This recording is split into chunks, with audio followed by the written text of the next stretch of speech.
Hello everyone, I am Monica. We are doing a series of in-text citation rules. This is the third video of this series, and in this video I will explain name of authors and fictional characters. How you will use name of authors and fictional characters in your citation. It is common and acceptable to use simplified names of famous writers. अगर कोई बहुत ही famous writer है, famous author है, तो हम उसके name को simplified करके अगर यूज़ करते हैं तो वो एक्सेप्टेबल भी है और ये बहुत कॉमन बात भी है. For example, Dante and Virgil both are famous writers, both were famous writers, and the full name of Dante Alighieri, but we generally use Dante. Similarly, Publius Virgilius Maro, this is the full name, but famous name is Virgil. तो अगर writer कोई बहुत famous है तो हम उसका simplified name भी लिख सकते हैं, उसका आसान करके नाम भी लिख सकते हैं, लेकिन ये तभी होगा जब ऑथर फेमस हो. Also acceptable are pseudonyms of authors. हम ऑथर्स के शूडोनिम्स, जो उनके उपनाम हैं, हो सकता है किसी व्यक्ति का, किसी राइटर का एक नाम है, लेकिन वो जो राइटिंग्स लिख रहा है वो किसी दूसरे नाम से लिख रहा है. उसका पेन नेम कह सकते हैं, शूडोनिम कह सकते हैं, उसका उपनाम कह सकते हैं. साइट करते हुए वो भी एक्सेप्टेबल है. जैसे कि George Eliot is the pseudonym and her full name is Mary Ann Evans. But this is not popular name, and George Eliot is popular name in literature. Similarly, Mark Twain is the pseudonym and Samuel Clemens actual name.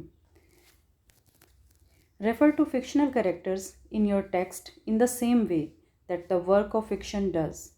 You need not always use their full name, and you may retain titles as appropriate. Dr. Jekyll, madam डिफेज.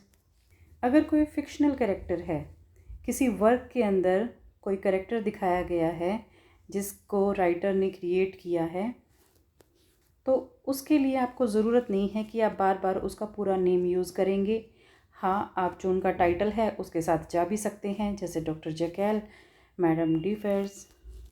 तो site करते हुए आपने ये बात ध्यान रखनी है कि अगर फेमस राइटर है तो आप उसके नेम का जो सिंप्लीफाइड फॉर्म है उसको यूज़ कर सकते हैं.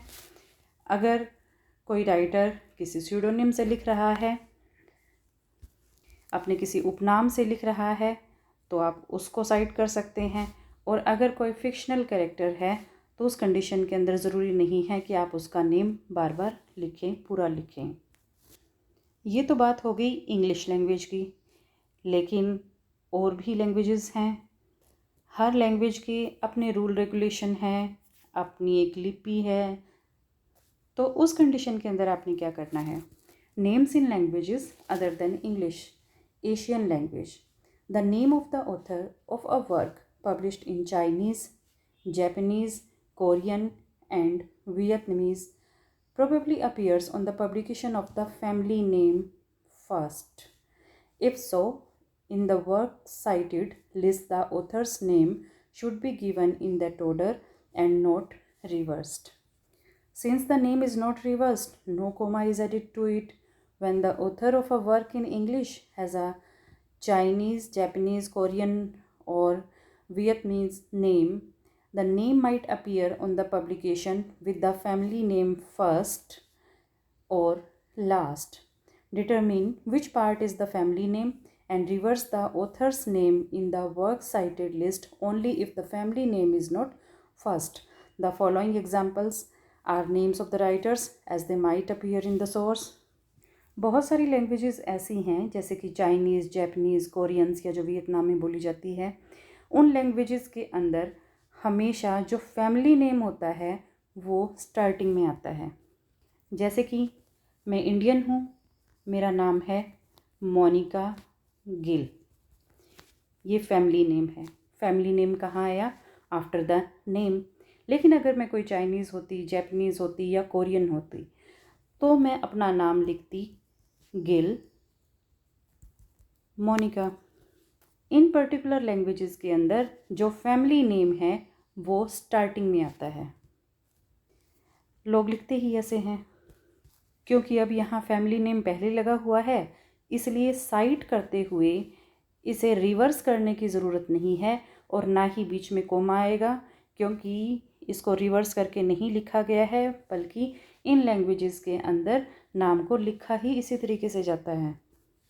अब मान लो कोई व्यक्ति चाइनीज़ है, जैपनीज़ है या कोरियन है और वो इंग्लिश के अंदर लिख रहा है, तो उस कंडीशन के अंदर वो अपना फैमिली का नेम शुरू में भी लगा सकता है और लास्ट में भी लगा सकता है। अगर वो अपना फैमिली नेम शुरू में लगाता है तो इसका मतलब है कि वो अपनी लैंग्वेज को फॉलो कर रहा है। अगर वो अपना फैमिली नेम लास्ट में लगाता है तो इसका मतलब है कि वो दूसरे पैटर्न को फॉलो कर रहा है। जैसे कि आप यहाँ देख सकते हैं, Gao Xingjian, family name first, this is family name. Kenzaburo Oe, family name last, Oe is the family name. तो अगर राइटर चाइनीज़, जैपनीज़ या कोरियन है तो वो अपना नाम, मान लो आपने एक बुक ली, जो आपका सोर्स है वहाँ से आपने मैटर बोरो किया, वो जो बुक है वो किसी चाइनीज़, जैपनीज़ या कोरियन ने लिखी है, इंग्लिश में लिखी है, उस बुक के ऊपर जो उसका नाम मिलेगा उसमें उनका जो फैमिली नेम होगा वो शुरू में भी हो सकता है और लास्ट में भी हो सकता है। तो उस कंडीशन के अंदर आप कैसे साइट करेंगे? अगर फैमिली नेम पहले लगा है, वेल एंड गुड। अगर फैमिली नेम बाद में लगा है तो उसको आप आगे लेकर आएंगे साइट करते हुए, जैसे इस तरह से लिखेंगे, जियो ओई, ये आप स्टार्टिंग में लिखेंगे। अब यहाँ एक बात ध्यान देने की है, फर्स्ट वन में राइटर ने अपने लैंग्वेज के पैटर्न को फॉलो करते हुए स्टार्टिंग में ही अपना जो फैमिली नेम है वो शुरू में लिखा, इसलिए यहाँ कोमा लगाने की ज़रूरत नहीं है। सेकंड में जो फैमिली नेम था बाद में लिखा हुआ था, आपने उसको साइट करते हुए फैमिली नेम को आप आगे ले आए, क्योंकि चेंजेस आपने किए हैं, इसलिए उसके बाद आपने कोमा लगाना है, and after that the first name. And this is how they would appear in the text discussion after the initial use of the full name. अब स्टार्टिंग में तो आपने फुल नेम का यूज़ करना है, लेकिन उसके बाद अगर बार बार उनका रेफरेंस आ रहा है, उसको साइट किया जा रहा है, तो आपको पूरा नाम लिखने की ज़रूरत नहीं है, बल्कि आप सिर्फ जो फैमिली नेम है वही लिखोगे। In an English language context, names of persons, places, and organizations in Asian languages are Romanized, spelled in the Latin alphabet as they are pronounced. Various systems of Romanized have been devised for most of these languages. For example, the Wade-Giles system was once widely used for Chinese, but Pinyin, the official Romanization system in mainland China, is now standard among English speakers. In your sources, you may find the same Chinese name written in both systems. For example, this one and this also. The Pinyin forms are preferable, but the names of a few historical figures remain better known in older spellings, which may appear in reference works. If you are uncertain how to Romanize terms in a particular language, ask your instructor or consult the Chicago Manual of Style.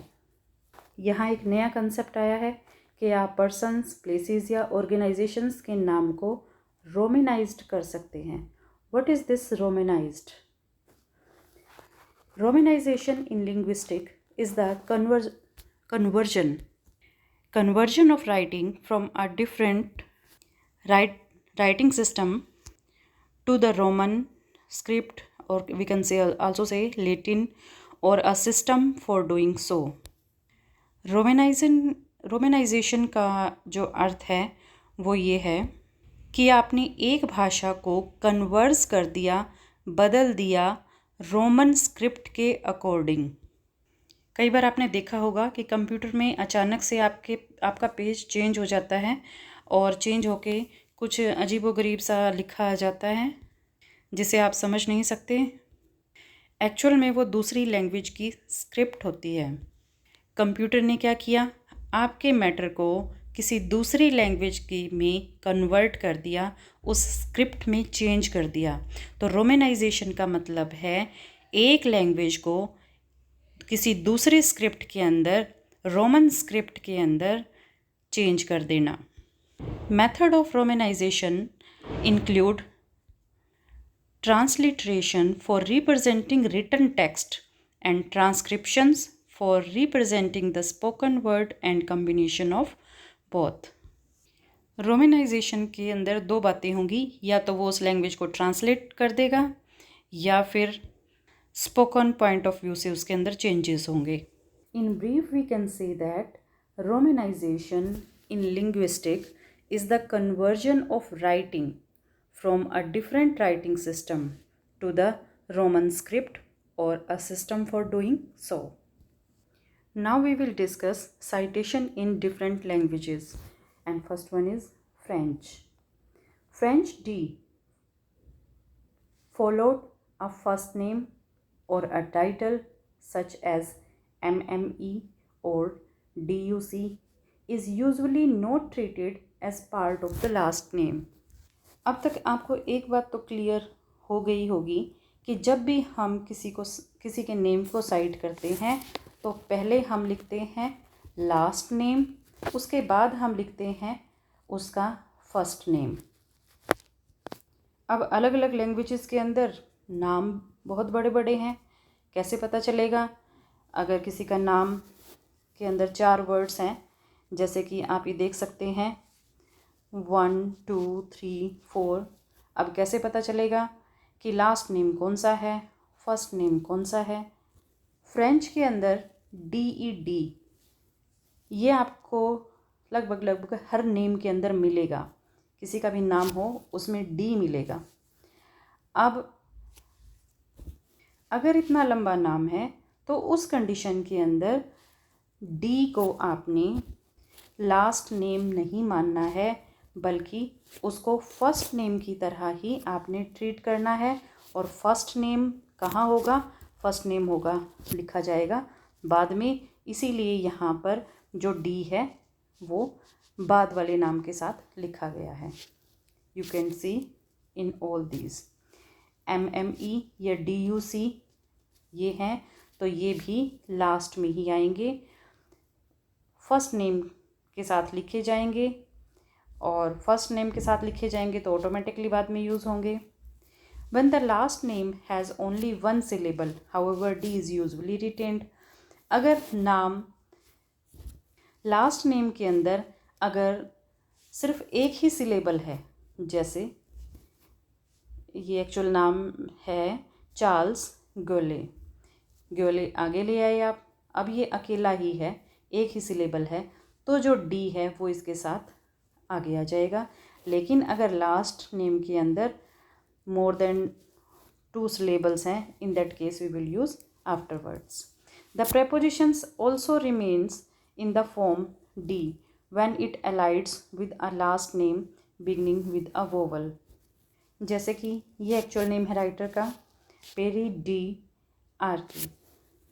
अगर last name vowel से start हो रहा है, उस condition के अंदर जो D है वो भी आप लास्ट के साथ अटैच कर देंगे, और सबसे पहले आप यूज़ करेंगे last name, after that comma, and after that first name.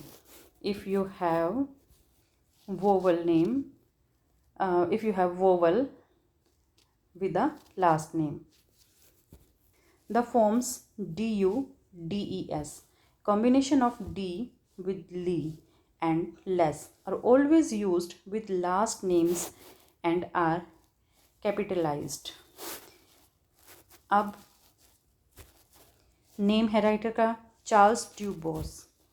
अब DU ड्यू हो या DES हो, LE हो या LES हो, इसको आपने लास्ट वाले के साथ ज्वाइंट कर लेना है, और जब आप साइट करेंगे उस कंडीशन के अंदर ये लास्ट नेम के साथ आगे की तरफ आ जाएगा। after that comma, and after that first name. Similarly, in English language context, DE is often treated as part of the last name. कि इंग्लिश लैंग्वेज के अंदर भी डी को लास्ट नेम के साथ हम जोड़ते हैं. जैसे राइटर का नाम है थॉमस डी क्वेंची, तो क्वेंची के साथ आपने डी को भी स्टार्टिंग में यूज़ किया क्योंकि आपने लास्ट नेम को आप शुरू में लेके आए. After that followed by a comma and after that first name. So this is the system of French language. In brief, we can say that if you have D in the name of the author, in that case, consider D with the first name. If the last name has only one syllable, in that case, use or consider D with the last name. And if you have DU and DES, in that case you will consider both these with last names. अगर आप उनको last name के साथ add कर रहे हो, consider कर रहे हो, उस कंडीशन के अंदर लास्ट नेम को आपने सबसे पहले यूज़ करना है साइड करते हुए, उसके बाद आपने कोमा लगाना है and after that you will use first name. So this is French system. Next is German. German von is generally not treated as part of the last name. For example, writer name is here Annette von Droste-Hülshoff. अब ये German writer है जिसको आपने जिसको source बनाया है, जिसकी लिखी हुई बुक में से आपने कुछ बोरो किया है, आपने इस नेम को साइट करना है.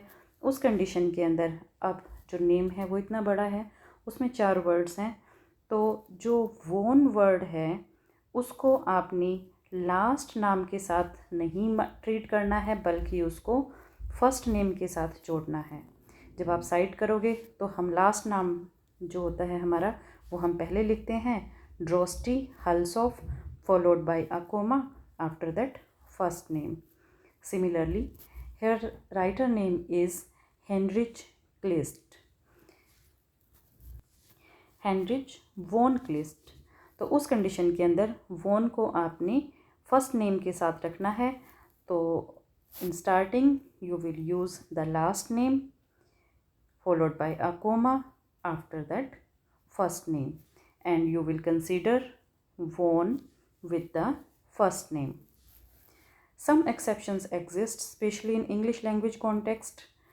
कि कुछ एक एक्सेप्शंस भी हैं जहाँ ऐसा होता है कि वॉन को आपने लास्ट नेम के साथ कंसीडर कर लिया और आपने स्टार्टिंग में लिखा. Otherwise in maximum cases you will not considered von as part of the last name. Next is Italian. The names of many Italians who lived before or during the renaissance are alphabetized by first name. Renaissance time के दौरान जो भी Italians हुए हैं वो अपना first name ही लिखा करते, नाम को एज इट इज़ लिखा करते. But other names of the period follow standard practices. लेकिन जो दूसरे पीरियड्स के अंदर जो राइटर्स हुए हैं उन्होंने स्टैंडर्ड प्रैक्टिसेस को फॉलो किया है, मीन सिस्टम के तरीके से अपना नाम लिखा है.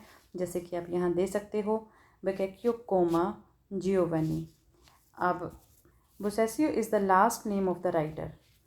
So this writer used or any researcher used this name, his last name in the starting followed by a comma and after that the first name. The names of members of historic families are also usually alphabetized by last name. And in modern times, Italians da, di, del, della, di and di are usually capitalized and treated as part of the last name. Italian names के अंदर ये सभी आते हैं डा, D, del, डेला, D, और इन सब को जब आप साइट करोगे तो आपने उनको लास्ट नेम के साथ कंसीडर करना है और उसे स्टार्टिंग में लिखना है.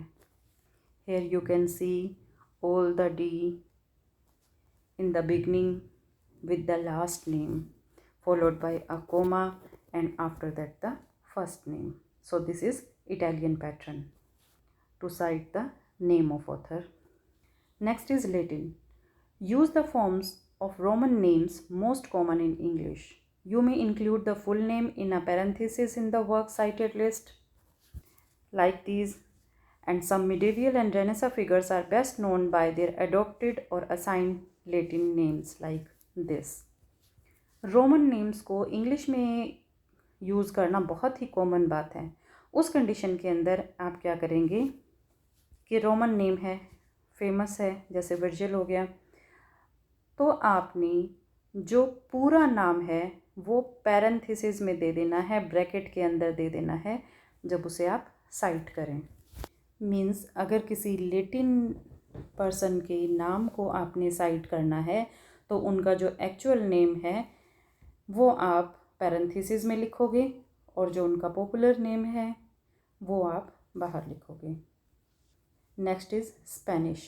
Spanish D is usually not treated as part of the last name. D को स्पेनिश के अंदर लास्ट नेम के साथ ट्रीट नहीं करते बल्कि फर्स्ट नेम के साथ ही मानते हैं। जैसे कि this is the name of writer and here you will associate D with the first name, and when you will cite, write down the last name in the beginning followed by a comma and after that the first name. ये किस में होगा? Spanish में होगा। Spanish del, however, which is formed from the fusion of the preposition D and the definite article EL, is capitalized and used with the last name.